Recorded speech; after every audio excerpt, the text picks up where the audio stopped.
All right, let me introduce myself. So I'm Raj. Again, I'm a senior trainer with UpTaught. Thanks for joining today. It's a beautiful evening in Bangalore, and it's probably Sunday morning for many of you, if you're in US. Today, we are going to talk about as more of a discussion, more of a understanding what's a cloud and how this AWS Solution Architect training will make a difference in your career, right? And we'll also go through a small demo of any one of the services quickly to see how normally our labs are going to be in, just to get a good hang on how the way of teaching. All right, good. We are up that. Our tag is unlock possibilities, right? So nicely put. There are a lot of possibilities. First way to start is to learn, right? And today, what I'm going to do is we are going to talk about the training, what UpTaught is providing, and what is it about, and what the course is about. Then we'll have quickly do an introduction to AWS. What is Amazon Web Services, right? And we'll also talk about what's a cloud 101. 101 is nothing about all about cloud. What does the cloud means in general, in terms of AWS? Okay. About me, a little bit about me. I have around 17 years experience working in IT industry. Predominantly, I worked with data for 10 to 12 years. After that, I decided to move into cloud. Okay. So then I realized the potential has been increased a lot because of my very good expertise with the data and data related stuff. I moved myself into a position on the cloud and the backend implementation.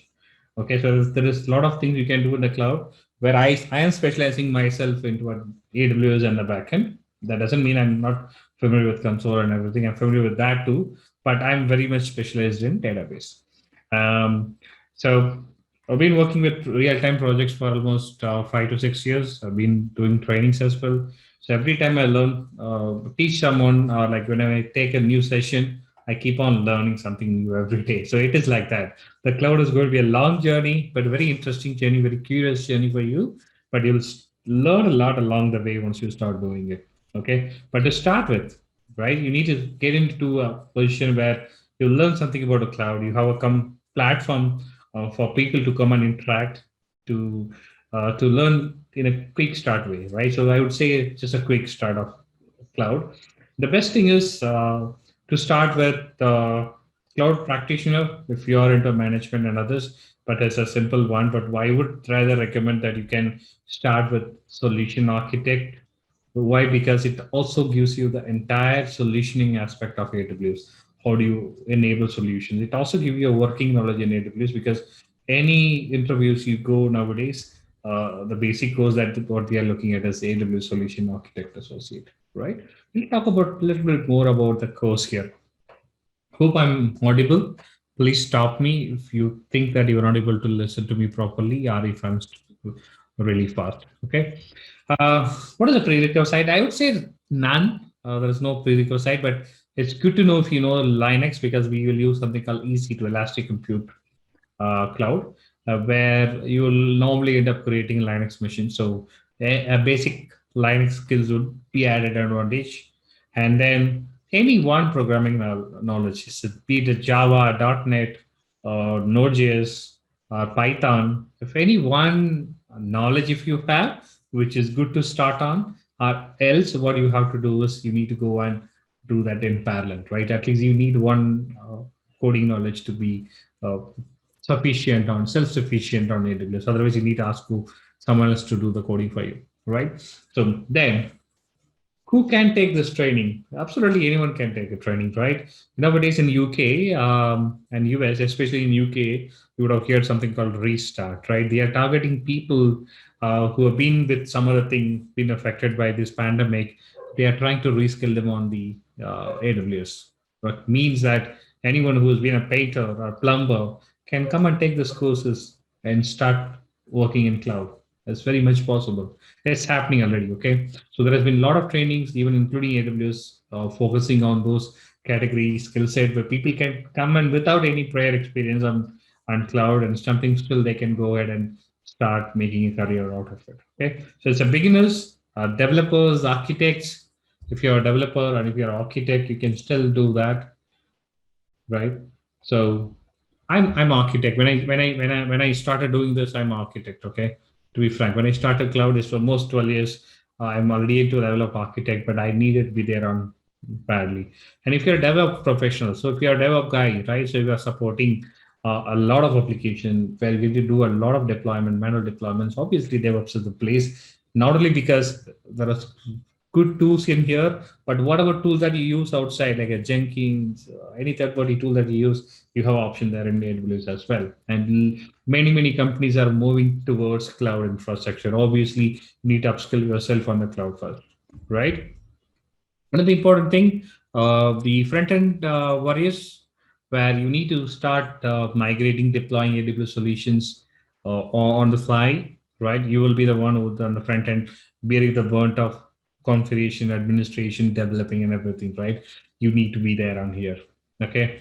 And again, someone who have already a very good expertise on network security or administration of any servers, and you can master it after you can go beyond that, right? We have, after you take this course, this is the basic course to get our gateway solution architect. Once you take this course, you can take different learning paths. We'll be discussing about learning paths in later session, but you can take different paths according to your need.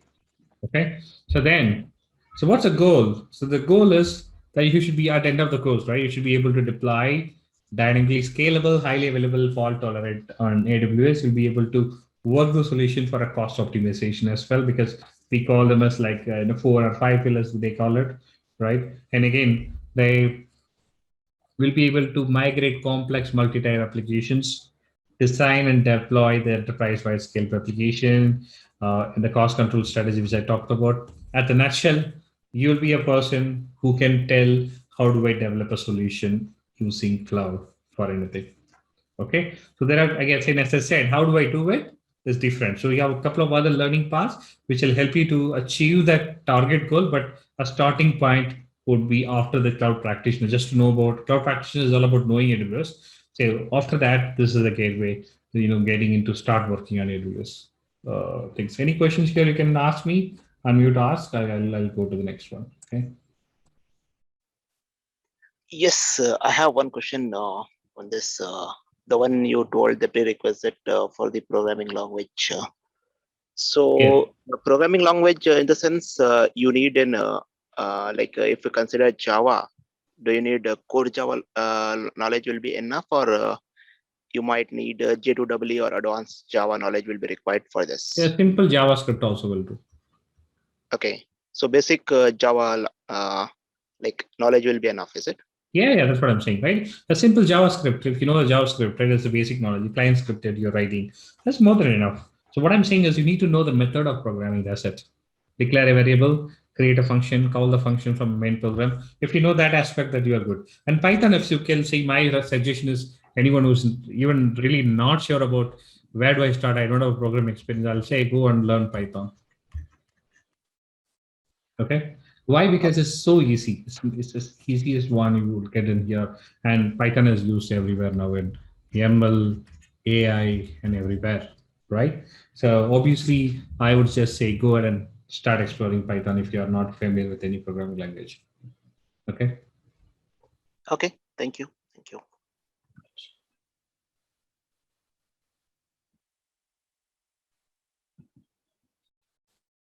Right. So what exactly a cloud computing? So many people might wonder, you'll have different definitions, right? So there's a lot of definitions coming in because I ask questions in interview. Tell me, what is a cloud computing thing? So anyone like to know? Open up and talk. Just don't look at my screen. Just tell me what you think is a cloud computing. And maybe I'll go back to one level up. What is cloud computing? What do you think? You would like to open up? Okay, good. The cloud computing, what I see is very relevant in terms of definition. Even if you're going, sitting in an interview and talking about cloud computing, you tell them it allows me to treat infrastructure as a code, okay, as a software.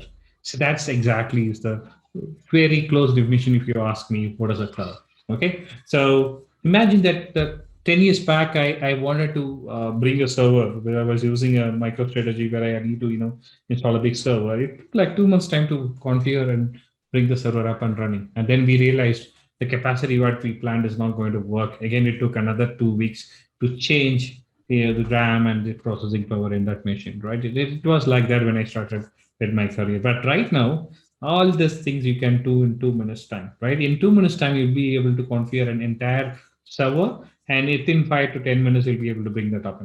Okay, and you see, once you put it up, and you see it's not going to work, right? Because you need little different capacity configuration.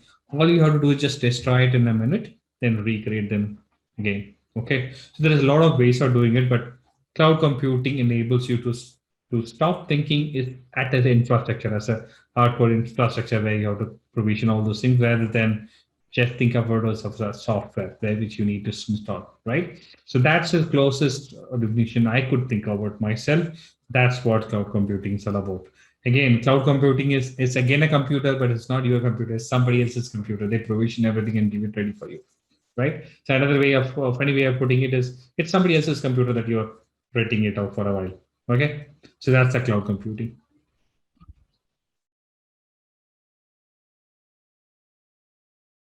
So what are the types of cloud computing, right? So people talk about, there is one more thing which I'll add later, right? I would just even say that there's one more cloud computing concept, right? So this is one more coming in here. I'll tell you what it is, especially in AWS. But other than that, infrastructure as a service, right? What is infrastructure? You to run any computer, any service, right? You need CPU, right? You need memory. What else you need? You need network. Not only that, you need a lot of other things, storage. So they provide this infrastructure as a service, right? Many companies provide this. So this is, you can call it as infrastructure as a service.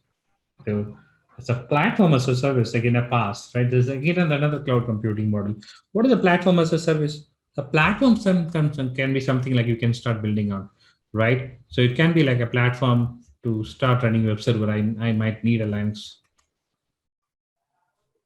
or like a Windows.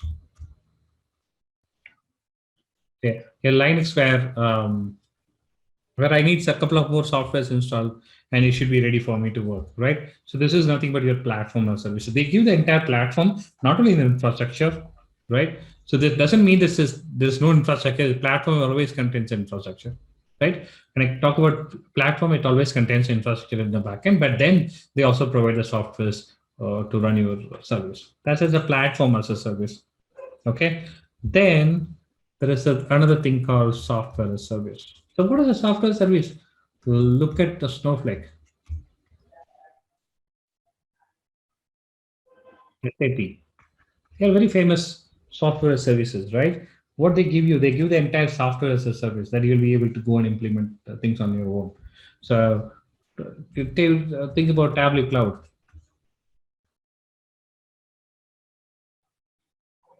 Right, they are software, but they're providing the entire software as a service to you, right? So there are some examples on what is a software as a service. And then finally, it is a subset of software as a service. In here, in AWS, we will see a term called function as service. What is it? Nothing but a code. A few lines of code as a service. We call this as a Lambda, right? And this is not an external category because don't tell that in interviews. I'm just saying.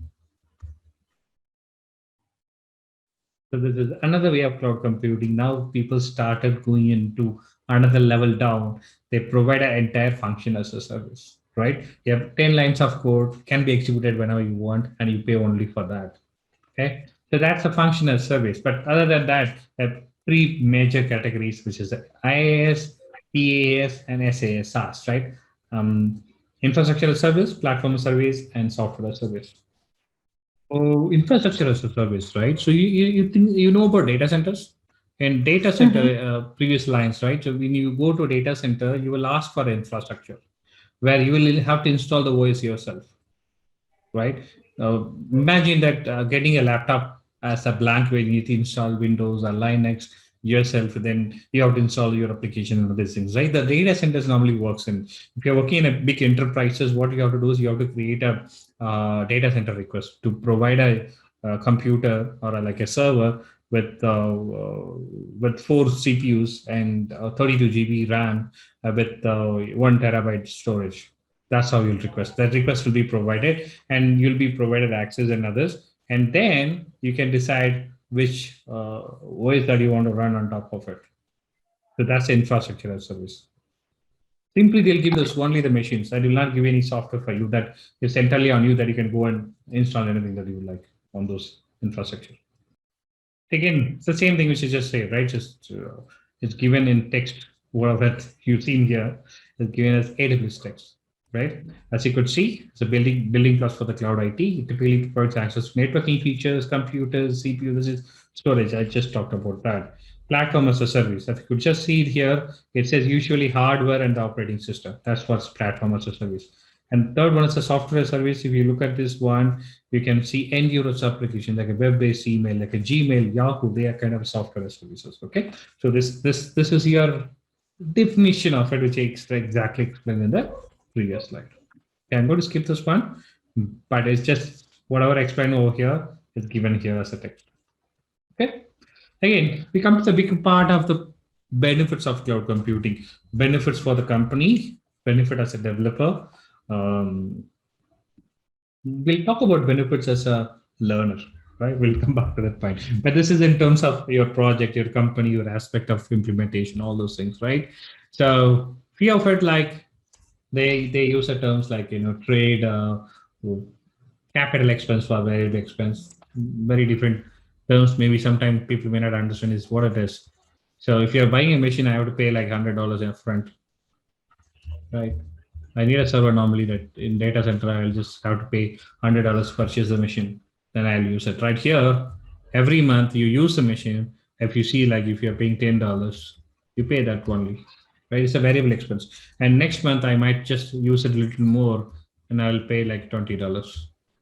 It's like that. The variable expenses are like whatever you use, then it's going to be different. So you don't have to put everything up front and put it as a capital expense, right? That's the difference. So second thing is benefit massive economics of scaling, right? So it's totally, there's something called marketplace,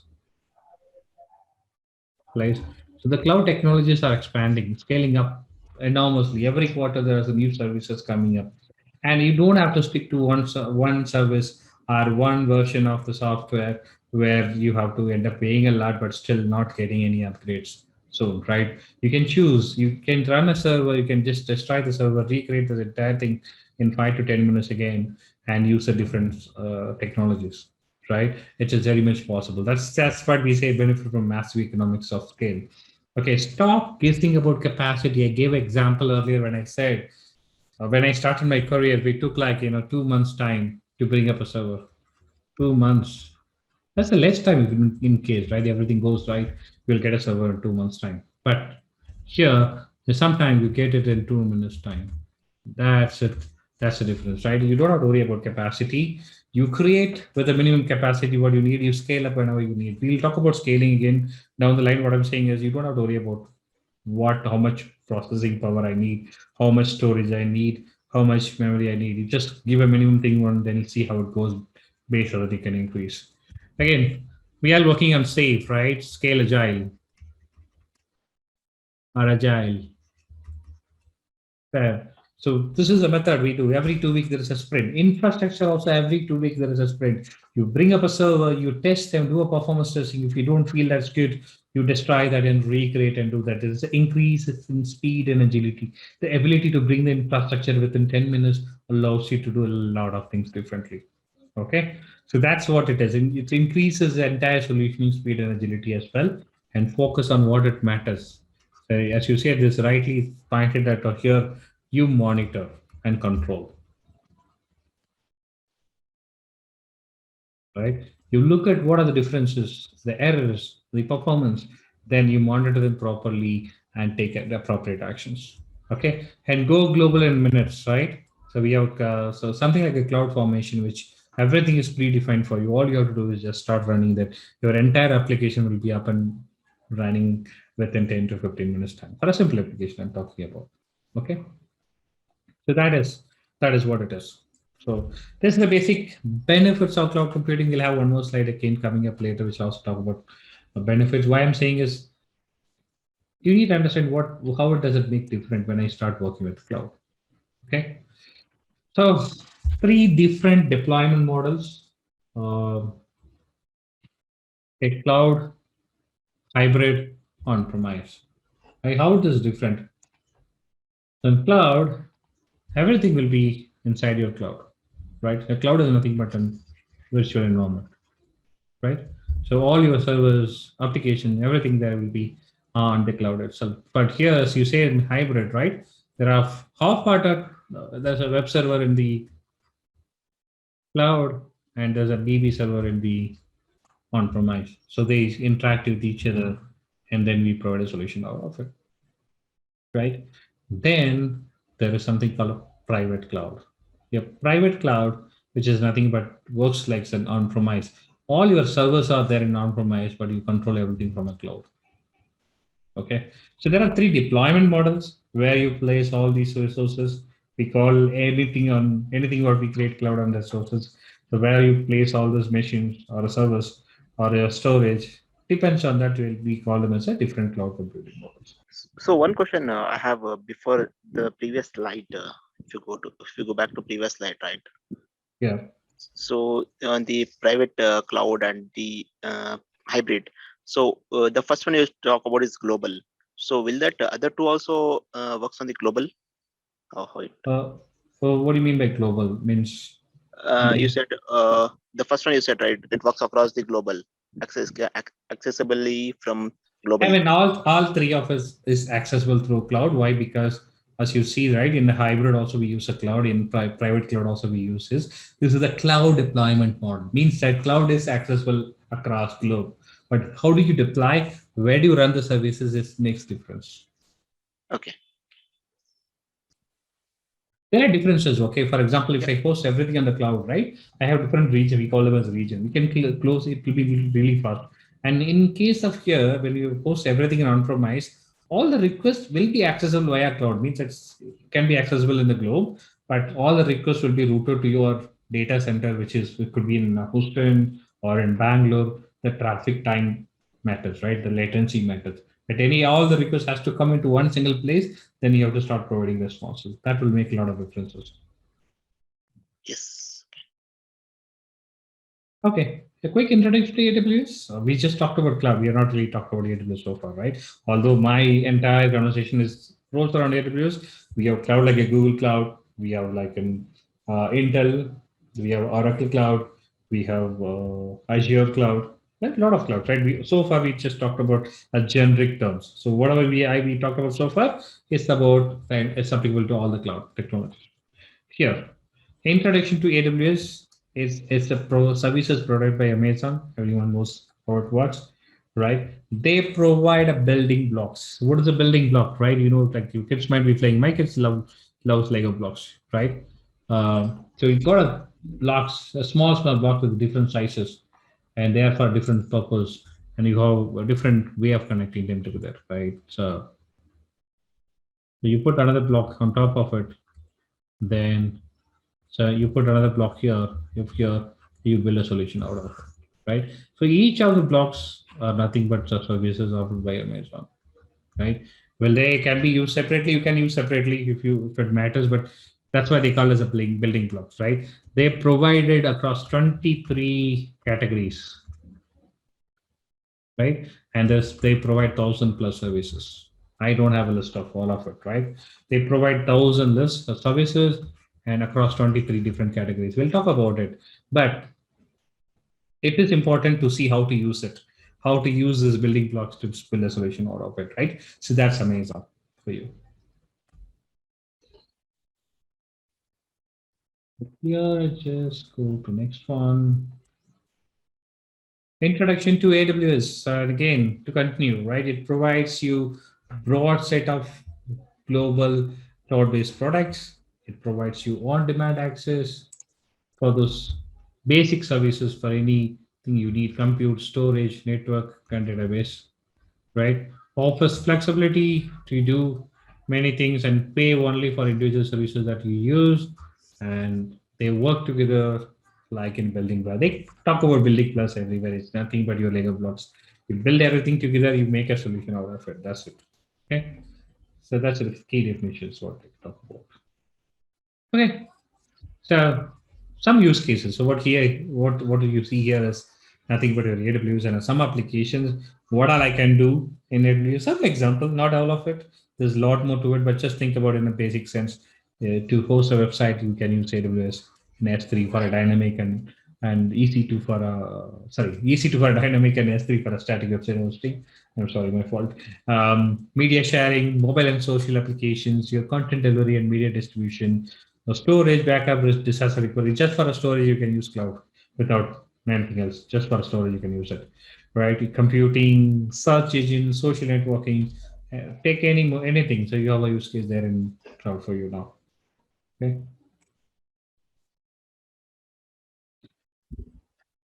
Right. It allows the organization to use familiar programming models, cost effective, and you'll have a very good control over end-to-end solutioning aspect. Okay. And the other key important thing you need to understand is the foundation services. What are the foundation services? Any computer I take as a computer, right? So let's not talk about foundation services, which are little different terms. Let's talk about very basic. What I need for a computer. I need a CPU. We have here. I need a network where I need to talk to my one computer has to talk to another computer via some protocols. I need networking. Yes, I do have here. And what else I need? I need a storage. Your hard disk I need try to add. So that you got here. While the foundation services, any key computer need a bare minimum. This one. This is where your computing itself starts, right? Your computer. When I say computing, it's just your computer starts with the CPU, memory, networking, storage, right? So we provide each of the foundation services via AWS service, right? For example, storage. You have something called S3, EBS, EFS, FSX. I'll tell you what it is, but just some names if you already heard about them.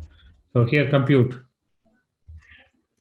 We have EC2, EKS, ECS, some names like that. Just remember the names, we'll come back and talk about it. Networking, just to think about something called VPC, security groups, IGW, what do you call NAT. Okay, there's a lot of different concepts. I'll come and explain each of it later, but I'm just saying that these are basic things, right? The infrastructure, if you look at everything, all these foundation services are built on infrastructures, right? We have something called regions, already zones, and we also have something called edge locations. We have slides talking about what it is. And then on top of this infrastructure, then foundation service, we provide a lot of platform services. Platform services, databases, analytics, application services, deployment for your DevOps, mobile apps. And then we also have different way of doing it, textiles, collaboration, and others. Okay. So these are foundation services you should be aware of, and AWS Solution Architect Associate predominantly concentrates on the foundation services. At the end of this training, you'll be much familiar with the foundation services, so you can build anything that you like to see, right? On top of it, if you know this foundation services very well, understand the concepts, we can implement any solution on top of it. Okay, I just talked about this different types of categories, right? AWS provides almost 23 different categories, mainly that you might be interested in. A lot of people are talking about AR, VR, blockchain, right? And then machine learning, robotics, automation, satellite. These are like emerging technologies. But look at those foundation services like compute, storage, and what else? Database. They are very basics, right? Networking and content delivery, networking. Those things you need for basics, right? So it provides all different types of services where you can utilize and build a solution on top of it. So that's the same thing which I just talked about. Anything which needs a very basic core services like an VPC, Amazon Virtual Private Cloud, that's not act like your network or replaces something like VPN, what you have in on-premise. And we have something called Elastic Compute Cloud, which have two C's over here. That's why it's called EC2. Okay, so we here in AWS, we use the terms EC2, S3 and all. There's nothing, so it's not difficult. You just say the C2, C's over here comes as EC2. Elastic, nothing but a resizable, right? You just say Elastic. You use every day in the words. Elastic is nothing but resizable. Like anything resizable we call as Elastic. Okay, so the names are going to be like Elastic Compute Cloud, Simple Storage Service, Elastic File System. And whenever you see something like a simple, they're probably the generation 1 services. So remember, like whenever anything that you say simple in AWS means that's generation 1, generation 0 or generation 1, whatever you call it. They are actually the first services implemented by AWS and provided as it. So just some hints on how to interpret these names and how to get answers out of these names. Okay, cool. So then we have like a storage services. We just talked about them. Then you have database services. Then you have something called AWS IAM. IAM we have not really talked about so far. This is what your security is all about. Okay, the entire access and control is done using IAM. Okay, so they are the core services provided by AWS. Introduction to AWS global infrastructures. Recently, the slide has been updated a couple of months back, I think. Recently, we have around 25 launched regions all over the world. It's not only that, right? So we have 5 announced regions. There are 5 more regions coming up, and we have like coverage over 245 countries across the world. And we have something called edge locations, which is again 230 points of presence everywhere, right? So this, as you could see, has been concentrated everywhere across the globe. So if you don't see those services anywhere, that these are kind of regions and edge locations and the regions which are coming up again. Okay, and many of you would know that we already have a region in Mumbai, India. Since I'm in India, I'm more concentrated here, and then we have one more coming up in Hyderabad. Similarly, in US and everywhere else, you will have a similar infrastructures cropping up here and there. Okay, let's talk about global infrastructure. When we talk about AWS and others, we have something called region. What is a region? A region is nothing but your geographical area. Okay, it's nothing but your geographical area.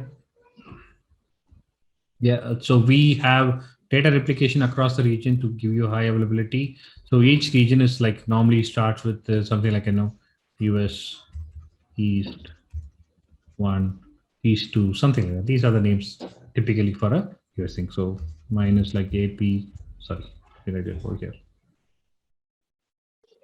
AP South _1. This is nothing but your Mumbai. Okay, so similarly, every region has got a name, and they are nothing but your geographical areas where AWS have infrastructure in place, the data centers in place. Okay, so they provide services out of those regions. So how does that region differs? Every service what you can, the price will vary. Okay, the price will vary based on the regions. Okay. So why? Because some regions are cheaper, some regions are costly, some services are available in only one of the region, not in all regions. There could be multiple use cases like that.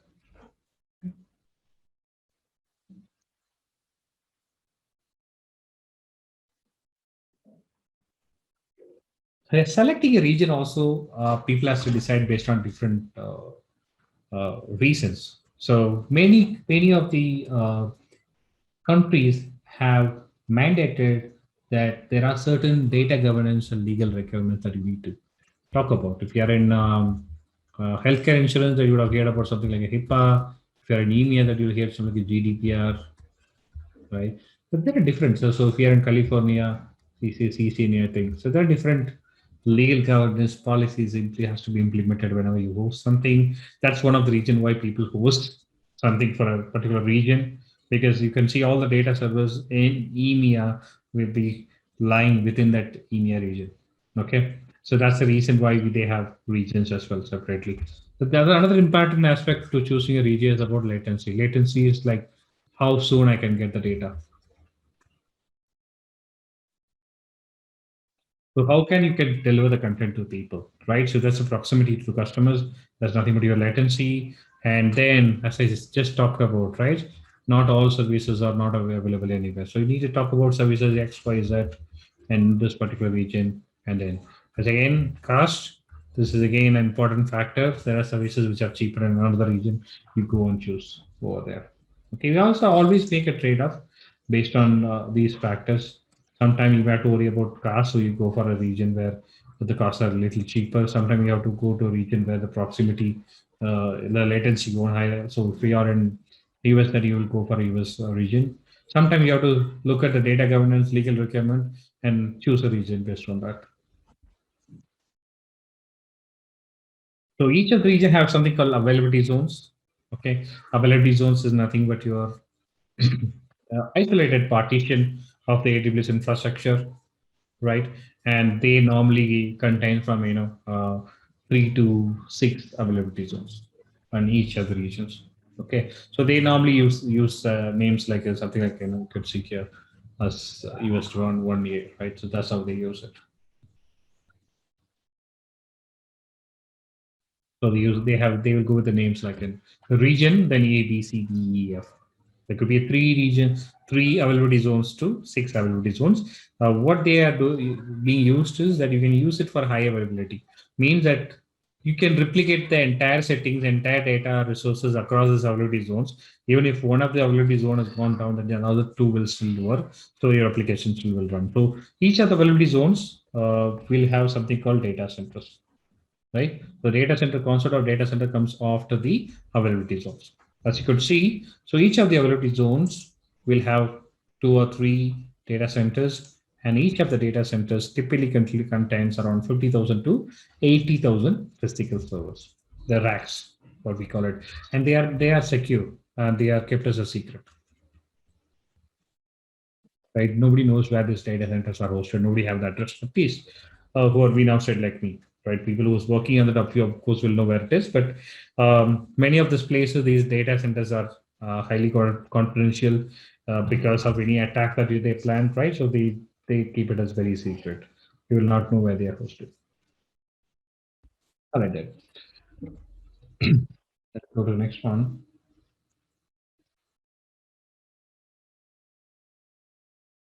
So we have another concept called edge location. Edge location is nothing but if I'm here, okay, let me just quickly tell you what edge location is. So I'm here. So somewhere around here. Okay. Just give me a minute, guys.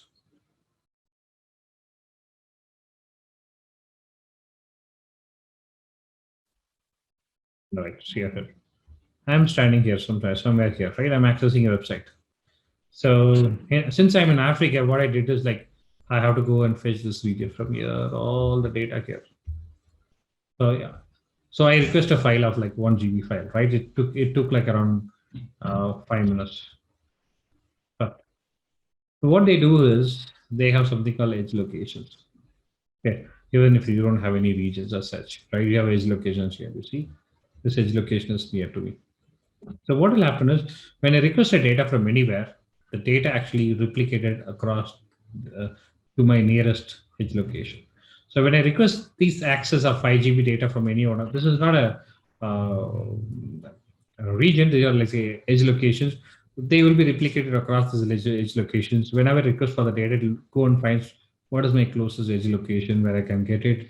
The same thing can be just given into me in 1 minute time. Okay, so that's a different edge location mix. And we have something called a CloudFront in S3, where you can deliver this and Lambda at edge, so where you can also perform the computations at the edge locations without having real region or availability zones. Okay. So how do I pay? So just like a prepaid, postpaid, if you use the terms in India, so or in the foreign country, we use the terms like a pay as you go, right? Prepay, like you create something like a savings plan so you can save more. A lot of other options available here in AWS. Okay. So another important thing, guys, very important. This is the topic now. Normally I'll pass. I'll just please pay attention. right? And you are somewhere, if you are here in the session, so because this is the learning path you want to be there, right? In 5 years time, I have set my goals. I'm just crawling towards it, not running towards it. At least I'm crawling towards it. But you have to set your path clearly before you even you start your AWS learning journey. Okay, I'm a guy who started here very soon, like 5 years back, because one of the projects where I need to start doing something in AWS, right? So I've just wanted to be as a cloud practitioner, where I just want to know what is AWS. I can take a course like a 15 hours course will help me to get through this cloud practitioner, understand that. Then I have to be architect, right? Architect is the entry part of the gateway, as I said, right? To anything. And if you're a very less more about programming and others, if you can also take a developer associate exam. So these are two important things I would say. And if you're like a DevOps guy and others, you can also have different paths like operations, right? So this is called sysadmin associate. So this called sysadmin associate.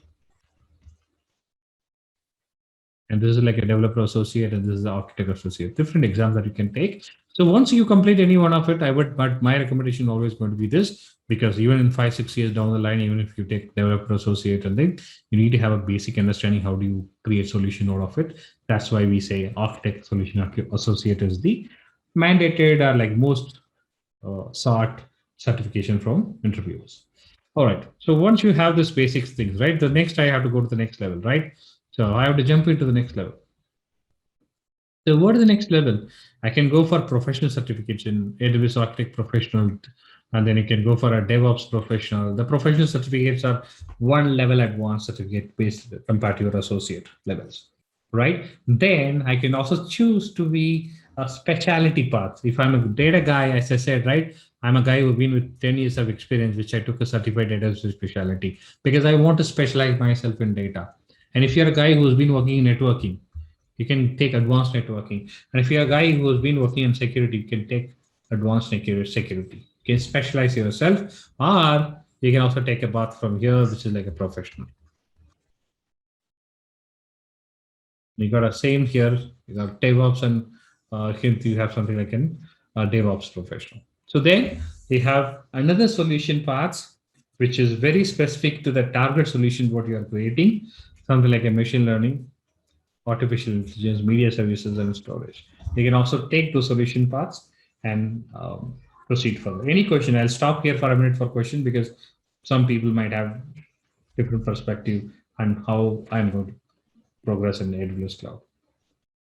Type of questions here because this is important because you need to understand this before you go and choose your own course or even start your training.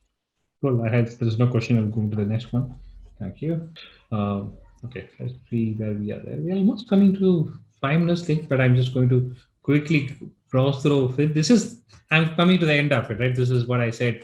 You need to decide where we are going. Let's look at a couple of appendix slides where I can give you some idea about it. Scaling. There is a concept called scaling, right? What is the scaling is like? Scaling is nothing but ability to increase, decrease your power, right? When I say power, there's a horizontal scaling and there's something called vertical scaling. Yeah, horizontal scaling is nothing but just scaling. So the horizontal scaling is nothing but you are adding more machines, right? So I have a web server running which can handle 100 users, and I add more web servers, right? I can also do a vertical scaling where I can increase CPUs, memory, storage, even network, right? So when I increase that more, I add like 2 CPU cores, then I add 4 CPU cores, then I from 16 GB memory to 32 GB memory, from 1 terabyte to 5 terabyte of disk storage, from say 100 GB network to 400 GB of network space. Then what I'm doing is I'm doing a horizontal scaling. I'm scaling up, right? It's a horizontal scaling, right? And then when I do add more and more servers, we still have something called auto scaling groups here in EC2, where you can add more and more computers, more and more servers here, and we call this a scaling out, right? So this is why 2 important topics, and we also have a diagonal scaling, which is a combination of these 2. right? Using this, effectively using the combination of horizontal scaling and vertical scaling, what we achieve is a diagonal scaling, which is for optimized performance.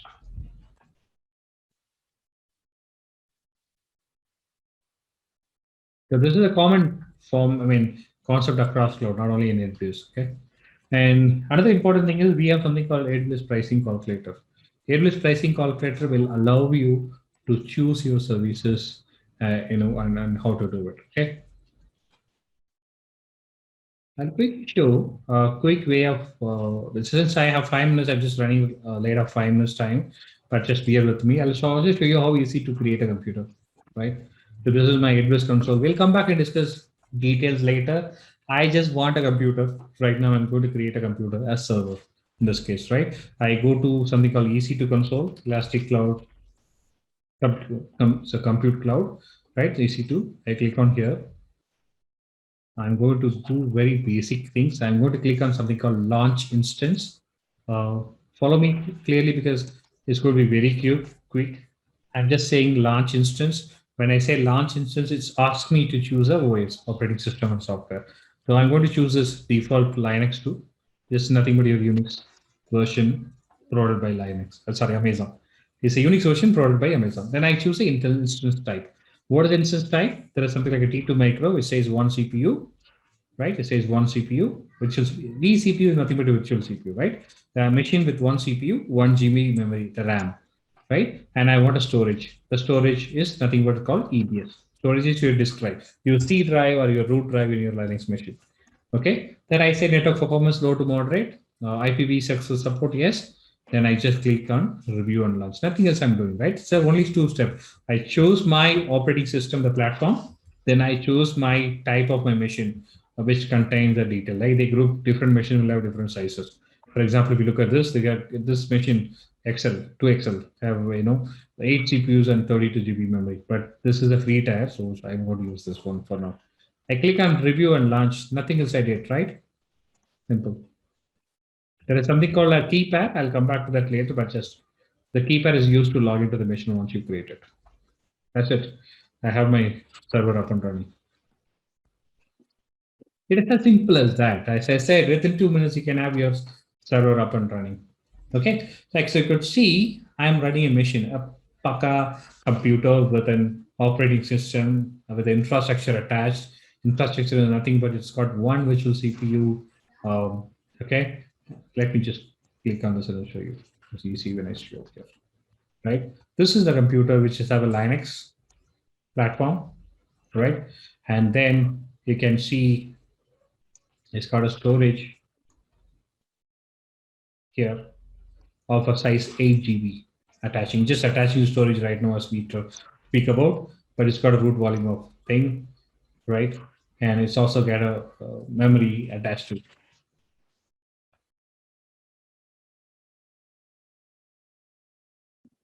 The virtual CPU is 1, right? And also the networking, everything is enabled, the security groups, and everything is enabled for you within 2 minutes, right? As you could see, the security groups allows the connection only from port 22 from anywhere. It's all configured for me. So all these things, as you could see, I have done it less than 2 minutes time.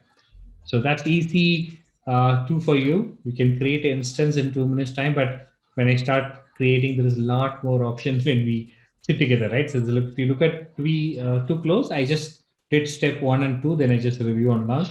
But then you can add more customization using other steps, 3, 4, 5, and 6 here on the top. Okay. I'm talking about this. But as I said, a bare minimum things 1 and 2, right? If you do this 2 steps and create a launch, you will have your own server up and running. Yeah, what we'll do is like in the real demo, right? We'll not go through a lot of presentations like what we did together now. Rather, we'll have a hands-on. Whenever we do a hands-on, in the hands-on, I will like normally explain that how this all works, because there are step 1, 2, 3, 4, 5, 6, 7. Each step have a concept. So here is something called AMI. AMI has got 3 different places, types of AMI. You can have your custom AMIs, how to create those, and what is it about, what is a marketplace, Then we will go to the next one. We talk about instance type. There are 5 different instance family types: generic, mm, then storage optimized, high performance computing. All those things are there. Then we can configure instance where your security and network comes into place, right? Then the storage, what kind of storage you can add to AC2. We'll be discussing that in the lab on the hands-on. That's how we learn. But do ask me any question you have. Yeah, one question I have, Raj, like, so yeah, you told all about AWS, right? So do you see like is any major difference if you compare from Azure and Google Cloud from AWS? Um, any cloud is same. To be frank, if you are in one cloud, you can also work on other cloud without much learning.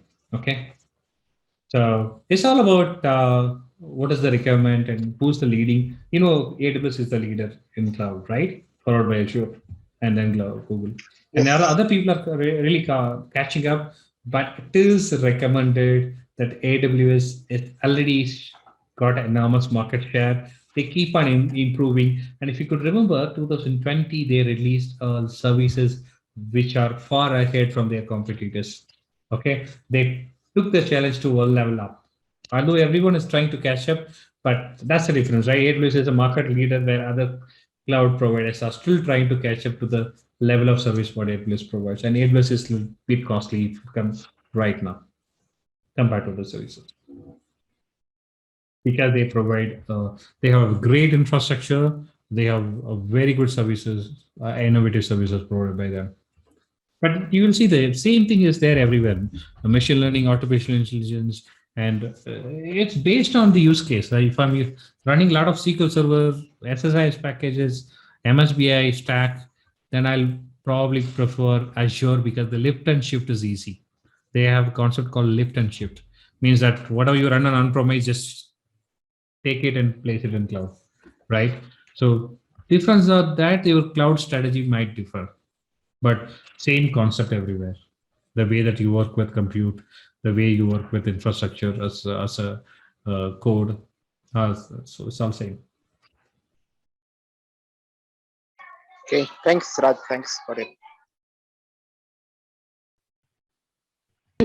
Hi, Raj. Raj, regarding the AWS white paper, right? Mm-hmm. So does it typically give you the solutions to it, or what does it basically helps with? There's nothing called white papers as such, which gives you everything what you need. And white papers on a specific topic, right? If you're looking at EC2, in EC2, how do I do auto scaling? That's a white paper you'll get.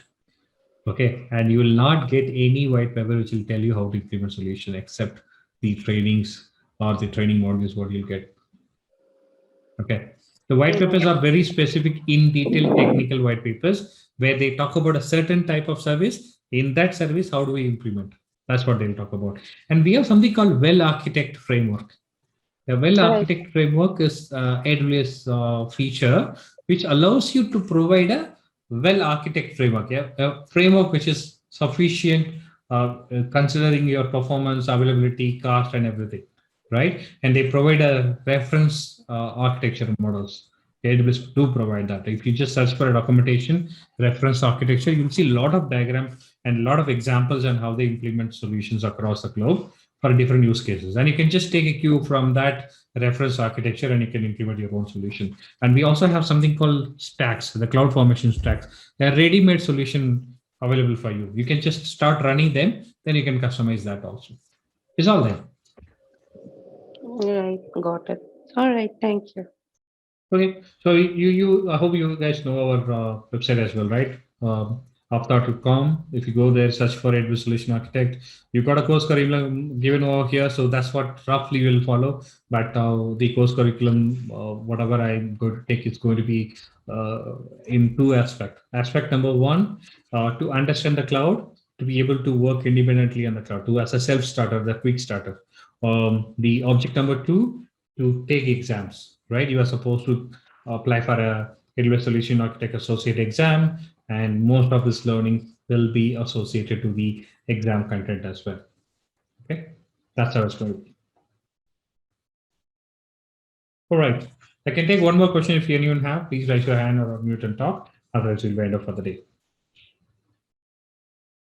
Yes, Raj. One last question would be, now AWS Solutions Architect, like we are talking about the examination, right? There is another one which is for the professional. Is there any set curriculum for it which is available?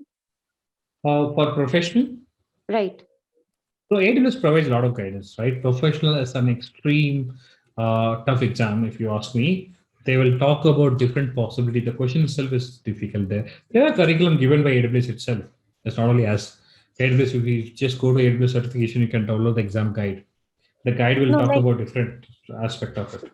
Like if you say it is challenging, but if you do the if you see the market survey, it's only the solutions architect associate which wherein the trainings are available. But when it comes to the professional part of it, I So don't. we do have the training. The training requires a very high skill instructor. Okay. But you said that there are places where they provide the professional training as well. Of course, the AWS themselves provide a lot of professional training for that. It's not only right, but why I see this professional is like kind of people who does their AWS professional will not go for a training. I'll tell you. I'm so the reason being that you already know it, right? What it is. All you need is the guidance, like what topics I need to prepare myself. That's it. You go for it straight away. You don't need a training for that because you already know it by how to do, what to do, and all that. What you're going to do is how to make it different, how to provide a effective solution is what you're going to learn along with. That's the same reason why people are not opting for a professional trainings. They will rather just study themselves and look for those self-learning videos and they go for it. That's how they go. That's why you're not even seeing many of the curriculum. It's not well sought after. Right. All right, Raj. Yeah, but I'm sure, like, so, if you ask me personally, if I'm a solution architect associate certified, I'm going for a professional, I will not go through any trainings, to be frank, because I know it how to play around. All thing is I'll look at those exam patterns. What are these things comes in?